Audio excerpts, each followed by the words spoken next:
Good morning বন্ধুরা, তোমরা সবাই কেমন আছো? আশা করছি সবাই ভালো আছো, সুস্থ আছো। তো ব্লগটা শুরু করছি রাস্তা থেকে। এখন যাচ্ছি মেয়েকে নিয়ে আর্ট স্কুলে। এখন বাজে সকাল 7টা। তো কি বলো তো, মাঝে মধ্যে তোমাদের দাদাভাই যেতে চায় না, রবিবারটা করেই ও বন্ধ পায়, নইলে তো অন্যদিন মানে ঘুমোতে পারে না ঠিকঠাক। ঘুমোতে পারে না বললে ভুল হবে, ঘুমোয় কিন্তু পরিমাণে হয় না, সবসময় একটু কম বেশি তো হয়েই যায়। তার মধ্যে অলসতা তো থাকেই, শীতকাল। তো সেই জন্য ও আর কি আমাকে আগের দিন রাতেই বলে রেখেছিল যে সকালবেলা তুমি নিয়ে যাবে, পরে গিয়ে আমি নিয়ে আসবো। আগে তো ওর তো যখন আর্ট ছিল না, ও তো আর্টে খুব বেশি দিন হয়নি ঢুকেছে, তো সেই জন্য না তখন হচ্ছে রাত রাত না সরি রবিবার করে কি হতো, ও বেলা 10টা, 10:30, 11টা অবধি ঘুমোতে পারতো। এখন তো সেটা হয় না, ডেকে ডেকে তুলে দিয়ে অনেক সময় ওর সঙ্গে চিৎকার করতে করতে ঘুম ভেঙে যায় একই ঘরের মধ্যে। তো যাই হোক, ওকে দিয়ে দেখো বাইরে দেখাচ্ছি বাঁধের পাশে এসে। বাড়িতে তো বোঝা যায় না, আশেপাশে ঘন ঘন বাড়ি, কি পরিমাণ কুয়াশা পড়ছে। ওই দেখো বাদ দিয়ে মানুষটা যাচ্ছে, এই দিকেও যাচ্ছে। এত কুয়াশা চোখেই পড়ছে না ঠিকঠাক আর কি। এটা কিন্তু আমাদের শনি মন্দিরের একদম সামন থেকে তোলা ভিডিওটা। প্রচুর কুয়াশা, প্রচুর, মানে 7টা, এখন 7:15 বেজে গেছে। সূর্য উঠেছে, উঠলেও না কুয়াশার পরিমাণটা অত্যাধিক ছিল। তো এখানে দেখো ওই যে মুরগির মাংস এনেছে, এখানে বাটা মাছ মায়ের জন্য, আর এখানে মাছের তেল।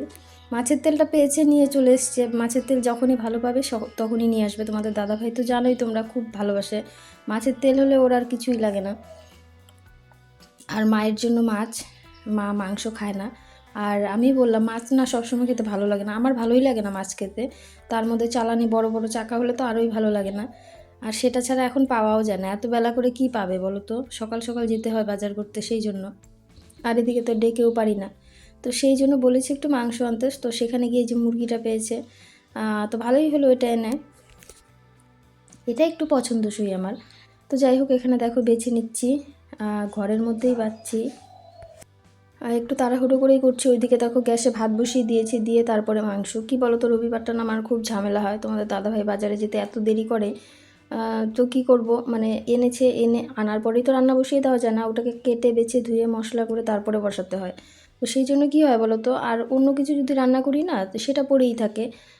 মাছ মাংস এটা দিয়েই খাওয়া হয়ে যায়। তো সেই জন্য আজকে ঠিক করেছি তেমন কিছুই করব না, যেটা আনবে তারপরেই রান্না করব। তো তারপরে কি হলো দেখো, এত দেরি করে গেছে, এখন মেয়েটাকে খেতে দিতে হবে। সকাল সকাল উঠেছে, কতটা সকালে ছাতু খেয়েছে যদিও, কিন্তু সেই 7টার সময় ছাতু খেয়ে এখন বাজে প্রায় 10, 10:30, 11টা। খিদে তো পাবেই, তাই না? ওখানে দেখো লেগ পিস দুটো ভেবেছিলাম একটু কেটে কেটে দিব, তারপরে ভুলে গেছিলাম, দেওয়ার পরে আবার কড়াই থেকে তুলে নিয়ে ওই যে কেটে কেটে আবার দিলাম। তো এইভাবেই রবিবারটা চলে। রবিবারটা খুবই ঝামেলার মধ্যে দিয়ে যায় আমাদের। এটাই বিশেষ কারণ, অন্য কোনো কারণ নেই। কি সে উঠতে দেরি করে, আর উঠবে বাজার থেকে, বাজার করে আনবে, তারপরে রান্না করব। বাজার করে আনবে বলতে ওই মাছ মাংস যেটাই আনবে। আর সবজি তো বেশি থাকলে কি রান্না করব বলো তো, তেমন কিছু রান্না করলে না খেতেও চায় না। ওই 2 দিন 3 দিন ধরে আমাকেই খেতে হয়, তো সেটা আমার ভালোও লাগে না। তো ভাবলাম যে মাংসটাই করব, আর তেমন কিছুই করবো না। তবুও তো আগের দিনের শাক আছে, চাটনি আছে, তো সেই জন্য হয়ে যাবে। সাথে মার জন্য কিছু রান্না করতে হবে, মাছ তো দেখলেই তোমরা এনেছে। তো এখানে দেখো আলুটাকে কিন্তু আমি আলাদা ভাজবো। আগেই ভেজে নিতে পারতাম, কি বলো তো, ভেজে মাংসটা বসালে না অনেকটা সময় লাগবে, মুরগি না হতে অনেকটা সময় নেয়। পোলট্রি হলে সময় নিত না, তখন আমি আলু টালু একসঙ্গে দিয়ে দিই। কিন্তু যেহেতু দেশি মুরগি, তো সেটা হবে না, সেই জন্য আলাদা করে ভেজে নিচ্ছি এই পাশের কড়াইতে।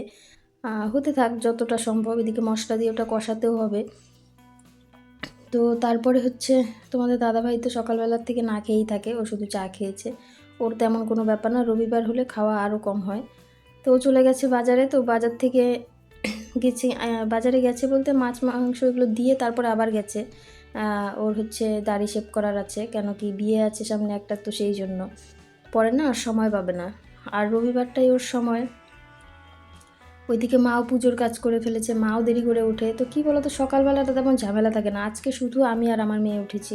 মেয়েকে স্কুলে আর্ট স্কুলে দিয়ে এসে তারপরে আমি আবার আমার একটু টুকটাক কাজ করলাম, করে তারপরে যে ডাকতে ডাকতে ওঠো ওঠো করতে করতে উঠেছে দেখো প্রায় 9:45 তখন তখন উঠেছে।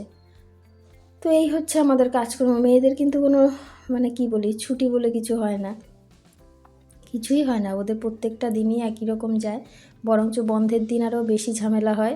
এটা আমার মনে হয়। কেন কি সেই দিন তো বাড়ির মেন মানুষটা বাড়িতে থাকে, তো তার অলসতা দেখতে দেখতে না কী বলবো, মানে বিরক্ত বোধ তো হয়ই, সাথে আবার কি হয় বলো তো, ঝামেলাটাও বেড়ে যায়, রান্নাবান্নার কাজও সব উল্টোপাল্টা হয়ে যায়, মানে সিস্টেম থাকে না কোনো। এটা আমার সঙ্গে খুব হয়, জানি না তোমাদের কার সঙ্গে কি হয়। আমার তো খুবই ভেজাল লাগে। আবার কি বলতো, বাড়িতে থাকলে তো ভালোও লাগে। আর সত্যি কথা বলতে কি জানো তো, কেউ একজন যদি একটু ছুটি কাটায় তখন কিন্তু নিজেদেরও মনে হয় যে আমরাও যদি পারতাম, কিন্তু কি করা যাবে বলো, ওখানে আমি যদি না করি করবেটাকে। তো ওখানে দেখো মারও কিন্তু পুজো দেওয়া শেষ, মা ঘুম থেকে উঠেই আগে ঠাকুর ঘরে ঢুকে যায়, সেখান থেকে গিয়ে পুজো টুজো দিয়ে তারপরে যে রান্নাঘরে এলো, মানে চা তো এখনও খায়নি, চাটাও তো খেতে হবে। তো রান্নাঘরে এসে দেখছি মাছ এখনও ধুতেই পারিনি আমি, তো মাছটা নিয়ে গেল ধুতে। তেমন কিছু না, একটা বাটা মাছ আছে, বাকি মাছ তো কেটেই এনেছে। বাটা মাছটা কি বলো তো, ওটা আমি বুঝি এক্সট্রা, মানে কি আমাদের না মাছ বাজারের মধ্যেই দোকান, তো তো সব মাছের লোক যারা সবাই চেনে, মানে হয় না কম বেশি করে সবসময় চলেই আসে জিনিসপত্র। তো এখানে দেখো অনেক দিন থেকে ইচ্ছে হচ্ছিলো দুধের পুলি খাবে, আমাদের তো পিঠে খাওয়া শেষই হচ্ছে না, একের পর এক চলছেই, বিরক্ত হয়ে যাচ্ছি বুঝলে, তো এটাই শেষ। আমি বলেছি এরপরে আর পারবো না।